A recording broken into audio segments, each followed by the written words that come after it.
Welcome to my hell. Yeah, hello? No. Yeah, sell it all. Yeah, make the money. Alright.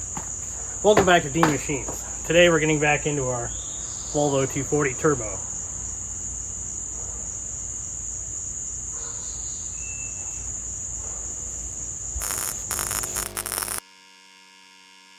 We're back and we're ready to party. I want to give a huge shout out to all my subscribers out there who keep coming back for this entertainment, dare we call it that. Behind me is our 93 Volvo 240 Turbo project that I started last year because it'd be a quick weekend swap. M47 swapped as well, so now it's manual if you're not into the Volvo lingo. Now that we're down the road to race car them, it's in the garage on jack stand still, like most Volvo 240. Here's looking at you, Matthew Miller. This B230FT with a 13C turbo, by the way, intercooled, of course, with our 940 intercooler. Some modifications to the wiring harness, but you'll notice these four little puppies here, those are actually LS truck coils. Yes, they are V8 truck coils, and they are set up to run wasted spark. The nice thing about the truck plug wires is these have the exhaust heat shields for the plug wire boots. You'll notice the Amazon special LS coil mount here, which is great if you just have a flat space to mount them, which I guess I could mount them on the firewall here. But we have a better solution, thanks to Yoshi Fab. This is an LS coil mount for a B230FT. Well, I guess you could use it on a B230F or FK or what have you. This is from Yoshi Fab, so shout out to Josh Sadler from Yoshi Fab. I paid fair price for this. There's no advertising deal. I'm not sponsored or anything. This Yoshi Fab is a company that makes plenty of parts for our turbo Volvos. So, shout out to him. Beautiful kit, lots of hardware. Let's get it installed. Okay, good news is this is easy to take apart. Bad news is it's kind of a pain in the ass, no matter what you do. Oh yeah. It's gonna be a little bit.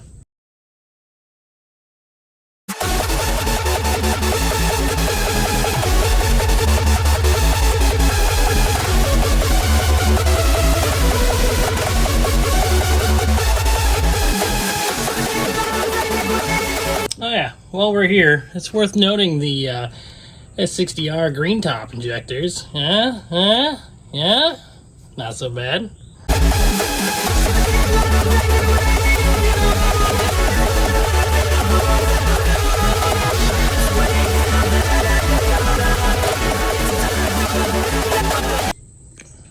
Knock knock, who's there? Wrong hardware. It's okay though, I'm kind of tired. It's been a struggle. Look like I got hit by a truck.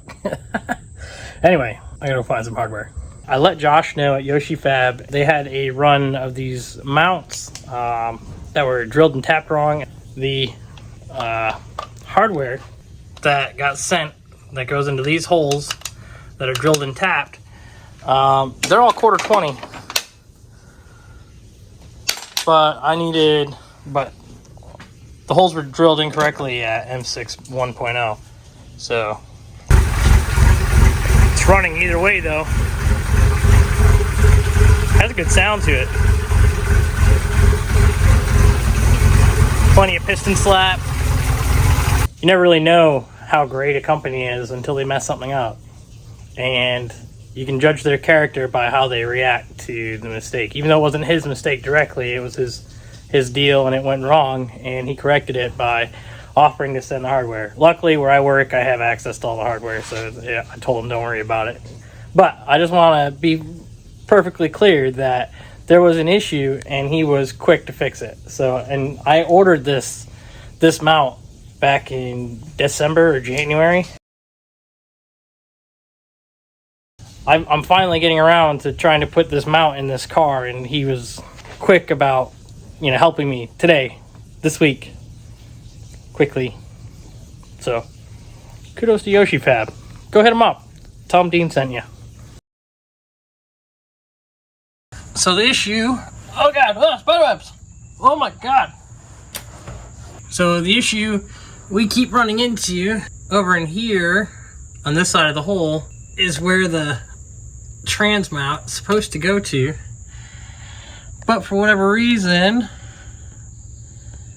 I cannot get the trans mount or the trans cross member to push forward far enough to make that. And I've looked at the other holes, so potentially going here, but that puts the whole thing 4 inches further backwards. That doesn't seem right. I can't swap the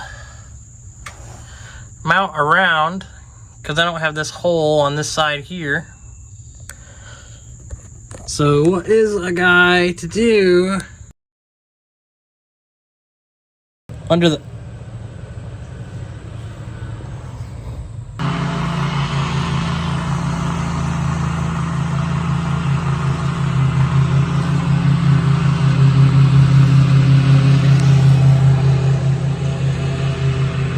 if you're ever under the car and you've got the transmission up on a jack and you're having trouble getting the trans mount in here and then the bolt holes to line up, and you have the jack at this point here, move it up to the bell housing so it lifts the whole motor up and away from you, mostly because your motor mounts are probably toast, which mine are. Okay, taking a little bit of time trying to clean things up here. Got the car turned around, so we got better lighting. Everything's looking good. Cleaned up a bunch of the wiring. All that excess wiring that was all hanging out of the car, all that is gone. Of course, coils are mounted. We need to find switched 12 volt for that. That's our, I believe that's the hot wire for either the coils or the injectors. This is a temp solution here, and we need to find a home for that coolant temp sensor. Let's figure that out. Yes. Welcome to my hell. As you can see, some wiring going on in here. This was all just mock-up stuff, just trying to get her to work, and it works. Now I'm trying to clean it all up. This is a power strip for auxiliary stuff from I think a Polaris Razor. The problem is it needs a proprietary plug to trigger it to turn on. I can't find the plug, and it also makes everything a mess. Like, this doesn't, I don't know what to do with it. I need to make a plate or something to sit up here so that I can mount the ECU and everything else to that, and then I can manage most of this wiring mess. It is exactly that, though, a mess right now. To help us with that mess, we're going to go over here to this mess, and we've got a fuse block, right? Came with fuses. This is an Amazon special overnight delivery for like $8 or whatever it was. This one is 12 circuits, I think. Yeah, so 12 circuits. Takes your 12 volts in, disperses it to all your circuits. And of course, you got all your grounds here. Easy. I'm just gonna put the 12 volt in on a relay, and then it'll be controlled by ignition. Coming into this mess here, this is your main body plug for the 240, right? So that's what everything goes through. I have this wire here. That's our starter wire. You know, it goes into the blue and yellow. That's your starter signal. And then I have everything split out.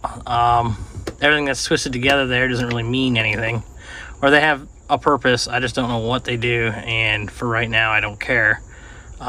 This is ignition power, or I should say switched power, and then these two big red guys are constant power, which one of those will go to fuel pump, the fuel pump relay, and then we'll have to run one of these switched guys to the switch side of the fuel pump relay. Easy day. First and foremost, let's remember I am not an electrician nor a professional wiresmith, so A lot of this is a mess because it's just what you have to do to get a micro squirt together. Everything that's cut on this harness here from the micro squirt is not needed, but I left it all long enough so that if I had to, I could tie back into it. Everything else is, well, it is what it is.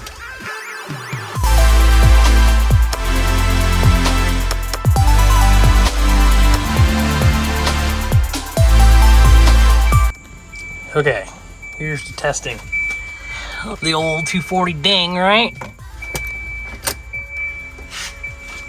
Oh, everything's kicking on. We got that. Wideband has an error. Error 2. I bet you because the sensor's not plugged in. Let's check that out. Well, yeah, that's your problem, Hoss. We'll have to plug that in. Okay, we got that all plugged together and tucked down there where it can't be seen, because that's what YouTube's all about, is hiding all your work. Now let's see what we get. Oh yeah. Well, it's heating. All right, so we got that. Interesting issue.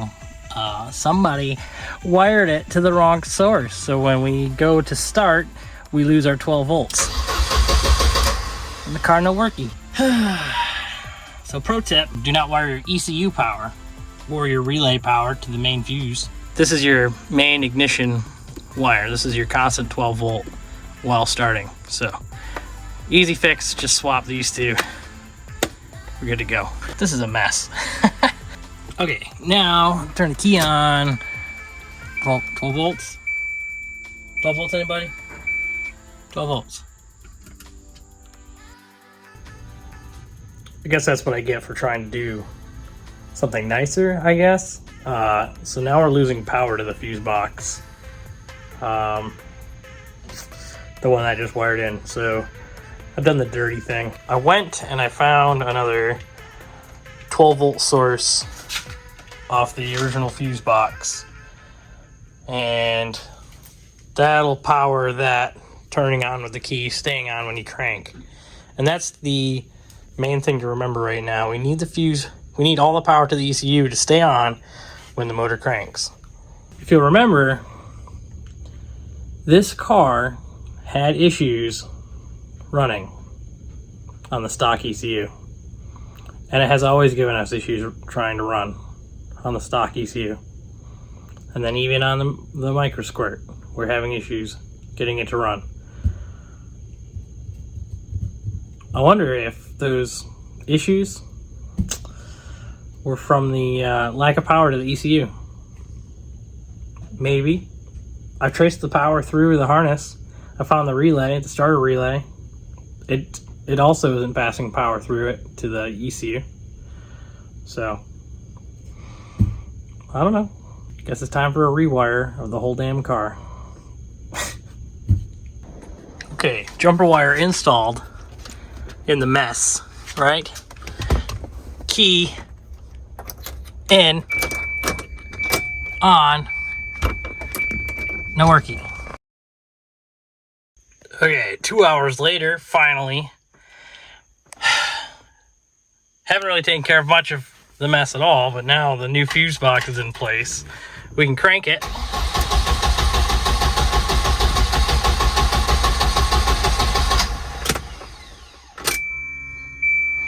Everything's clicking on and off as it should.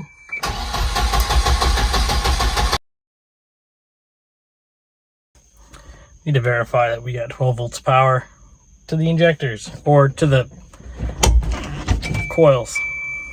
Yeah. All right, hot wire fix coming off the coil, the original coil, jumper wire to the LS truck coils. Let's try to get this thing to fire off. Okay, back in it, get this guy shut off. Crank.